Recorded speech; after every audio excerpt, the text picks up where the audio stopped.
नमस्कार मित्रों। अद्भुत सन्यासी के साथ यात्रा करते हुए हमने 2 पड़ाव पार कर लिए, यानी 2 अध्याय समाप्त किया और हमने देखा कि किस तरह बालक बिले या नरेन बचपन से ही अपनी बुद्धि, अपनी प्रतिभा के कारण औरों से अलग रहे और किशोरावस्था में जाते जाते ईश्वर की खोज के साथ सच्चे गुरु की तलाश उन्होंने जारी रखी और अंत में सच्चा गुरु पा लिया। स्वामी रामकृष्ण परमहंस के प्रति उनका समर्पण, उनका संन्यास ग्रहण और रामकृष्ण परमहंस के विचारों को संसार में फैलाने के लिए किस तरह वे लगे हुए रहे और अपने उन सन्यासी भाइयों के लिए भी किस प्रकार चिंतित रहे, यह हमने पिछले अध्याय में जाना।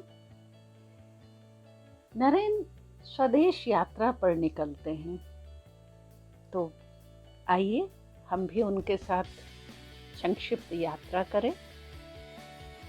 स्वदेश यात्रा अपने गुरु के विचारों को पूरे संसार में फैलाने और देश की असली स्थिति समझने के लिए यात्रा करने का मन बनाकर स्वामी विविदिशानंद के रूप में ही नरेन गुरु माँ शारदा देवी से मिलने गए और यात्रा के लिए अनुमति और आशीर्वाद मांगा। देवी शारदा थोड़ी देर तक चुप रहीं। नरेन उनके कुछ कहने का इंतजार करने लगे कि अचानक उन्होंने कहा, नरेन, पास की मेज पर रखा वह चाकू लाकर दे तो।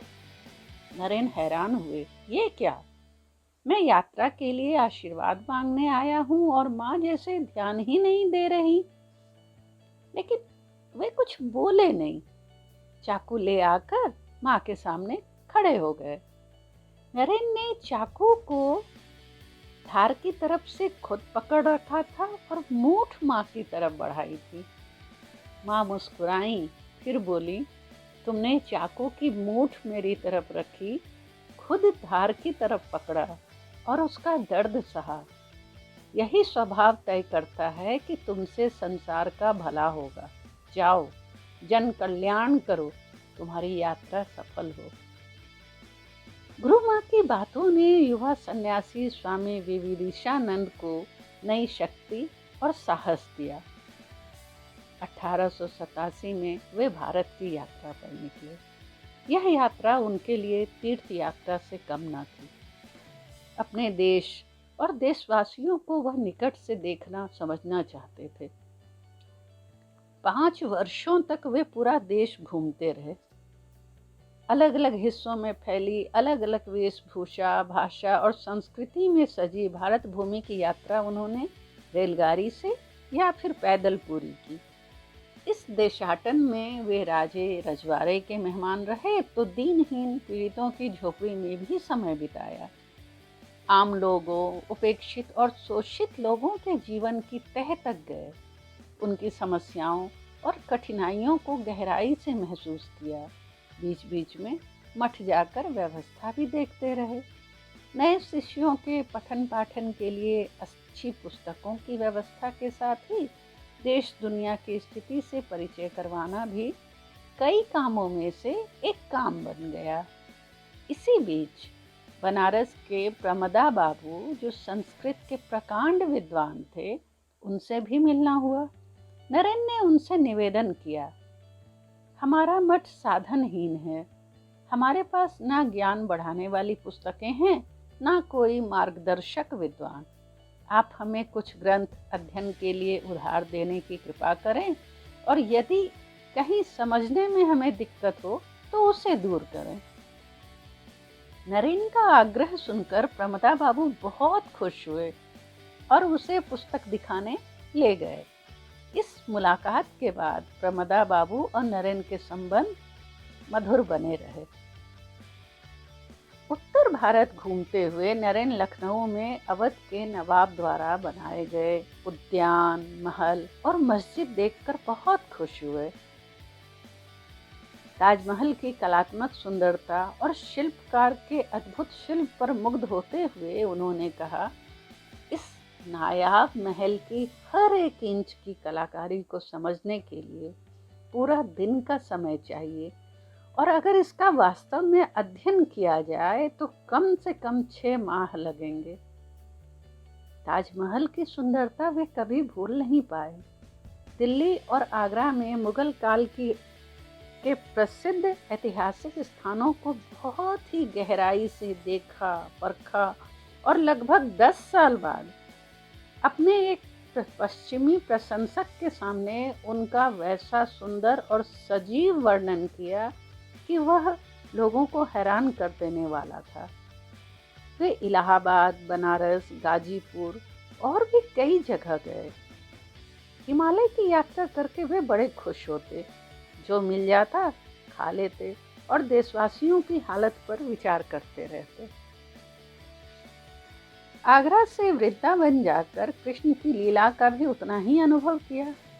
वृंदावन जाने के लिए उन्होंने कुछ दूर तो 21 से रास्ता तय किया, फिर मन में भाव जगा कि कृष्ण से मिलने ही जाना है तो पैदल चलकर जाना चाहिए। बस फिर क्या, गाड़ी वाले के लाख मना करने पर भी उतर गए और पैदल चल पड़े। पास में फूटी कौड़ी भी नहीं थी। वृंदावन से करीब 1 कोस की दूरी पर उसने सड़क किनारे पेड़ की छांव में बैठे एक आदमी को चिलम पीते देखा तो टोका, भाई क्या मुझे भी चिलम दोगे? महाराज, आपको अपना जूठा चिलम कैसे दे सकते हैं, हम भंगी हैं, वह सकचाता हुआ बोला। यह सुनकर बिना तंबाकू पिए ही स्वामी जी चल पड़े और कुछ कदम आगे बढ़ गए। अचानक उन्हें ख्याल आया कि मैंने तो संन्यास लिया है, जाति, कुल, मान सब छोड़ दिया है, फिर भी जब उस आदमी ने खुद को भंगी बताया तो मैं पीछे क्यों हट गया? उसका छुआ तंबाकू लेने क्यों ना रुका? उन्हें बचपन की घटना और अपने बाबा की बात याद आई। जाति का बंधन टूट जाने से आदमी का मन उदार हो जाता है। इसके बाद वे मुड़े और वापस वहीं गए। वह भंगी अब भी वहीं था। भाई, मुझे चिलम पीने दो, उन्होंने फिर कहा। स्वामी जी क्यों नरक में ढकेलते हैं? आपको बताया ना, हम भंगी हैं। वह परेशान होकर बोला, यदि आज मैं तुम्हारा चिलम पिए बिना चला जाता तो मैं पाप का भागी होता। वह बार बार मना करता रहा, लेकिन स्वामी जी ने उनसे चिलम लेकर पिया, तभी आगे बढ़े। संन्यास लेने के बाद खुद को परखना जरूरी है कि वह जाति, वर्ण आदि सामाजिक बंधनों से उबरा है या नहीं। अपनी राह चलते हुए वे सोचते चले। वृंदावन पहुंचने पर ऐसा लगा कि वृंदावन में उन्हें स्वयं श्री कृष्ण भोजन और कपड़े की व्यवस्था करके दे रहे हैं। इसी तरह एक बार उत्तर प्रदेश के किसी रेलवे स्टेशन पर वे भूखे प्यासे बैठे थे। पास में पैसे ना थे। पास ही एक व्यक्ति उनके ऊपर व्यंग करने लगा, देखो मैं कैसा बढ़िया भोजन कर रहा हूँ, देखो मेरे पास पीने को ठंडा पानी भी है, मैं धन कमाता हूँ, इसलिए मेरे पास ये सारी चीजें हैं, तुम कुछ नहीं कमाते हो इसलिए भूखे हो। स्वामी जी चुपचाप सुनते रहे, कोई जवाब ना दिया। थोड़ी देर बाद एक मिठाई बेचने वाला आया और उसने स्वामी जी के लिए भोजन की थाली सजाई, आसन बिछाया और उनसे भोजन के लिए विनती करने लगा। स्वामी जी बोले, भले आदमी, तुमसे जरूर कोई भूल हुई है, मुझे याद नहीं आता कि मैं पहले कभी तुमसे मिला हूँ। मिठाई वाले ने कहा, नहीं स्वामी, आप वही हैं जिन्हें मैंने सपने में देखा था। प्रभु श्री राम ने स्वयं मुझे दर्शन देकर रेलवे स्टेशन पर आपको यह भोजन कराने का आदेश दिया है। इसलिए जब मैं यहाँ पहुँचा तो मैंने तुरंत ही आपको पहचान लिया। कृपया भोजन कीजिए, नहीं तो यह ठंडा हो जाएगा। स्वामी जी की आंखें भर आईं। उन्होंने उस व्यक्ति को धन्यवाद दिया। पास बैठा वह घमंडी व्यक्ति भी यह सब देख सुन रहा था। उसे अपनी गलती का एहसास हुआ और बाद में उसने स्वामी जी से माफी मांगी। हाथरस के रेलवे स्टेशन पर जब ट्रेनों की आवाजाही न के बराबर रही, कुली भी सुस्ताने जाने लगे। उसी समय रेलवे मास्टर शरद भी ड्यूटी से लौटने की तैयारी में था। इसी समय कुलियों ने जाकर बताया कि साहब, एक सन्यासी प्लेटफॉर्म पर चुपचाप बैठा है, युवा ही है।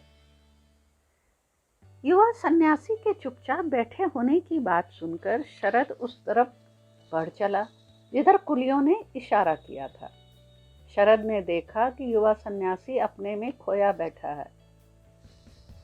स्वामी जी, आपको आगे कहाँ की यात्रा करनी है? अभी सोचा नहीं है। तो यहाँ कैसे? यहीं तक का टिकट था। शरद सोच में पड़ गया। उसे ध्यान में अपना बड़ा भाई आया जो सन्यासी हो गया था। वे भी तो इनकी ही तरह ईश्वर के भरोसे होंगे। मुझे इनकी सेवा करके लगेगा कि भाई की सेवा हो रही है। उसने मन ही मन सोचा, स्वामी जी, अगर आपको परेशानी ना हो तो मेरे साथ घर चलिए। मैं अकेला रहता हूँ, मगर आपको कष्ट न होने दूंगा। सुख भोगने के लिए संन्यास नहीं लिया है। स्वामी जी ने शरद का निवेदन स्वीकार करते हुए हंसकर कहा, आप कहाँ से हैं? कलकत्ता से। मुझे आपके बोलने के तरीके से लगा। मैं भी बंगाली हूँ, मगर बचपन से इधर ही रहा। यहाँ कई बंगाली परिवार हैं, वे आपसे मिलकर खुश होंगे। मैं यहाँ जाति संबंध निभाने नहीं आया हूँ। मेरे लिए सभी एक जैसे हैं। जी, मेरा वह मतलब नहीं था। शरद सकुचाया। शरद के जानने वाले एक बंगाली महाशय ने जब स्वामी जी को देखा तो उनका मुंह खुला का खुला रह गया। नरेन, तुम सन्यासी वेश में? फिर कुछ रुककर बोले, मैंने सुना तो था, मगर विश्वनाथ की मृत्यु की खबर भी मिली थी। शरद उनकी बातें सुनकर हक्का बक्का रह गया। स्वामी जी से मिलने पूरा बंगाली समाज उमड़ पड़ा। शरद ने मन ही मन स्वामी जी का शिष्य बनने का निश्चय लिया और लाख समझाने पर भी न माना और उनके साथ ही ऋषिकेश के लिए निकल पड़ा। उसने कपड़े और जूते एक बड़े कपड़े में लपेटकर गठरी बनाई और चल पड़ा, मगर आदत न होने के कारण जल्दी ही थक गया। स्वामी जी ने उसकी गठरी ली और उसे सहारा देते हुए साथ लेकर चलते रहे। शरद मन ही मन लज्जित हुआ कि वह स्वामी जी पर किस तरह बोझ बना हुआ है। रास्ता खराब है, फिर भी स्वामी जी गुस्सा नहीं कर रहे हैं। इसी तरह वे ऋषिकेश पहुंचे। शरद की सेवा करते स्वामी जी जरा भी नहीं उबे। जब वह ठीक हो गया और खुद खाना बनाने लगा तो समझाते हुए बोले, मैंने मोह का बंधन तोड़ने के लिए संन्यास लिया है, मोह में पड़े रहने के लिए नहीं कि तुम भोजन बनाओ और मैं खाता रहूं। मुझे आगे यात्रा पर जाना है, मुझे भी ले चलिए। नहीं, अब स्वामी जी जोर से बोले, तुम यहाँ से हाथरस अपनी ड्यूटी पर जाना, मैं तुम्हें साथ लेकर नहीं जाऊंगा। स्वामी जी निकल गए।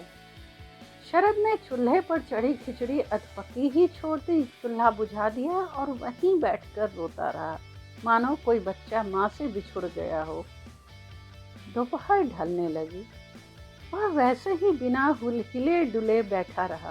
अचानक आवाज आई, खाने को कुछ दो, बड़ी भूख लगी है। शरद ने सिर उठाया तो स्वामी जी को मुस्कुराते खड़ा पाया। उन्हें देखते ही शरद की फिर से फुर्ती जाग उठी। उसने चूल्हा जलाया और खिचड़ी बनाकर परोसी। मुझे मालूम था तुम यूं ही बैठे होगे, खाया भी ना होगा। अभी अभी बीमारी से उठे हो, इसलिए वापस आना पड़ा। शरद ने देखा स्वामी जी के चेहरे पर कहीं भी रोष नहीं था, जबकि वे कई कोस चलने के बाद वापस चलने के लिए लौटे। उसके लिए, शरद, मुझे हिमालय में आगे तक जाना है। ऋषिकेश जाकर अभी तो उसके चरण ही छुए हैं। मुझे मत बांधो। तुम पहले अपनी नौकरी से संबंधित काम पूरा कर लो, सारी प्रक्रिया निभा लो, फिर मुक्त होकर वराहनगर मठ आ जाना। ऋषिकेश से हाथरस और अब हाथरस से दोबारा निकलते हुए स्वामी जी ने उसे फिर समझाया। हाजीपुर होते हुए बनारस जाने की योजना बनाकर स्वामी जी निकले, मगर अपने मित्र के द्वारा पवहारी बाबा का गुणगान सुनकर उनके दर्शन के लिए रुक गए। हाजीपुर में पवहारी बाबा के दर्शन तो हुए, मगर उनकी वाणी के प्रभाव में आकर वे उनसे दीक्षित होने का मन बनाने लगे। जिस सुबह दीक्षा लेनी थी, उसकी पिछली रात स्वामी जी चारपाई पर लेटे ही थे कि गुरुदेव की आकृति सामने खड़ी हो गई। गुरुदेव इतने उदास, वे एकटक मुझे ही देख रहे हैं। यह कैसे संभव है? यह मेरा भ्रम है। उसने करवट बदली। थोड़ी देर बाद फिर पलटे तो देखा गुरुदेव अब भी उसे वैसे ही देख रहे हैं। तो क्या राखाल सही कह रहा था? पवहारी बाबा से दीक्षा लेने के बाद मैं गुरुदेव के कार्यों को आगे नहीं बढ़ा पाऊंगा। यदि ऐसा है तो मैं दीक्षा नहीं लूंगा। सोच में डूबे नरेन ने फिर सिर उठाया तो गुरुदेव जा चुके थे। ओह, गुरुदेव मुझे दीक्षित होने से रोकने आए थे। वे हमेशा मेरे साथ हैं और मुझ पर नजर रखे हुए हैं। उन्होंने हाथ जोड़कर मन ही मन गुरु को प्रणाम किया। 1888 की बात है। एक बार एक सप्ताह के लिए स्वामी जी बनारस गए। वहां रहते हुए उनकी भेंट दो प्रसिद्ध संतों से हुई, स्वामी त्रैलंग और स्वामी भास्करानंद। बनारस में एक दिन वे दुर्गा मंदिर के पास से गुजर रहे थे। एक ओर तालाब था, दूसरी ओर ऊंची दीवार। वहां बहुत से बंदर थे। उन्हें देखते, चीखते, दांत किटकिटाते उनकी तरफ लपके। बंदरों को पास आता देखकर वे तेज भागने लगे। वे जितना तेज दौड़ते, बंदर भी उतनी ही तेजी से दौड़ने लगते थे। नरेन को बंदरों से बचकर निकलना असंभव लगने लगा। तभी किसी वृद्ध सन्यासी ने पीछे से आवाज दी, रुको, भागो मत, बंदरों का सामना करो। स्वामी जी रुक गए और बंदरों को एकटक देखने लगे। बंदर भी रुक गए और कुछ समय बाद चले गए। स्वामी जी ने जब धन्यवाद देने के लिए सन्यासी की ओर देखा तो वहां कोई नहीं था। उन्होंने यह सीख ली कि जो कुछ भयानक है उसका सामना करना होगा, उसके सामने खड़ा होना होगा। जीवन में कठिनाइयां उनका सामना करने से दूर हो जाती हैं। हिमालय की यात्रा का सपना पाले स्वामी जी जब भी योजना बनाते, कोई ना कोई बाधा आ खड़ी होती। समय बीतता जा रहा था और इस तरह कई वर्ष बीत गए, मगर हिमालय जाकर साधना करने की उनकी इच्छा पूरी ना हो सकी। एक दिन बिना बहुत अधिक योजना बनाए वे साथी सन्यासी स्वामी अखंडानंद के साथ अल्मोड़ा और उसके आसपास का क्षेत्र घूमने निकल पड़े। अल्मोड़ा का प्राकृतिक वातावरण उन्हें बहुत आकर्षित करता। एक बार वे अन्य सन्यासियों के साथ हिमालय की पैदल यात्रा कर रहे थे। उनके साथ एक वृद्ध साधु भी था। वे पहाड़ की चढ़ाई उतराई करते हुए सैकड़ों मील चले थे। वृद्ध ने एक चढ़ाई चढ़कर जब देखा कि अभी और भी कई बार चढ़ना होगा, तो वे निराश होने लगे। महाराज, इतना लंबा रास्ता कैसे तय कर पाऊंगा? मैं तो चल नहीं पा रहा। मेरी छाती फट जाएगी। स्वामी जी ने कहा, अपने पाँव की ओर देखिए तो। आपके पाँव के नीचे जो सड़क है उसे आप पार कर चुके हैं। सामने जो सड़क दिखाई पड़ रही है वह जल्द ही आपके पैरों के नीचे आ जाएगी। और उनकी बात ने उस वृद्ध सन्यासी को बल दिया और वे साथ आगे बढ़ते रहे। स्वामी जी बार बार इस क्षेत्र में आते रहे। वे अक्सर कहते, हिमालय की इन पर्वत श्रेणियों के साथ हमारी जाति की सबसे अच्छी यादें जुड़ी हैं। अगर यह हिमालय धार्मिक भारत के इतिहास से निकाल दिया जाए तो शेष बहुत कम रह जाएगा। अल्मोड़ा के पास ही काकड़ी घाट है। वहीं पास में एक शिव मंदिर है। यह अगस्त का समय था, 1890। स्वामी जी काकड़ी घाट के लिए निकले। वहां मंदिर परिसर में खड़े विशाल पेड़ से सरसर बहती हवा और कलकल करती कोसी से मोहित होकर वे झरने के निकट पंचक्की के पास रात बिताने ठहर गए। सुबह स्नान करने के बाद वे संगम स्थल पर बनी भूमि में लगे पीपल के पेड़ के नीचे ध्यान में बैठ गए। उन्हें आत्मबोध हुआ, जो ब्रह्मांड में मौजूद है वही सूक्ष्म शरीर में, इस शरीर में सूक्ष्म रूप में मौजूद है। दोनों की संरचना में कोई अंतर नहीं है। यदि अपने भीतर उतरकर व्यक्ति आत्मा को समझ ले तो वह पूरे ब्रह्मांड को, सृष्टि और सृष्टिकर्ता को समझ सकता है। उन्हें लगा उनके ईश्वर, जीव, जगत संबंधी सारे सवाल हल हो गए। इसी आत्मज्ञान के बल पर आगे जाकर उन्होंने विश्व धर्म सम्मेलन महासभा में भाषण दिया। काकड़ी घाट से अल्मोड़ा जाने के लिए पहाड़ी पर पैदल कठिन चढ़ाई का रास्ता था। लगातार चलते चलते उन्हें भूख प्यास लगी और थकान से बुरा हाल होने लगा। उन्होंने अपने साथी अखंडानंद से पानी लाने को कहा। अखंडानंद पानी की तलाश में गए और स्वामी जी वहीं निढाल होकर पड़े रहे।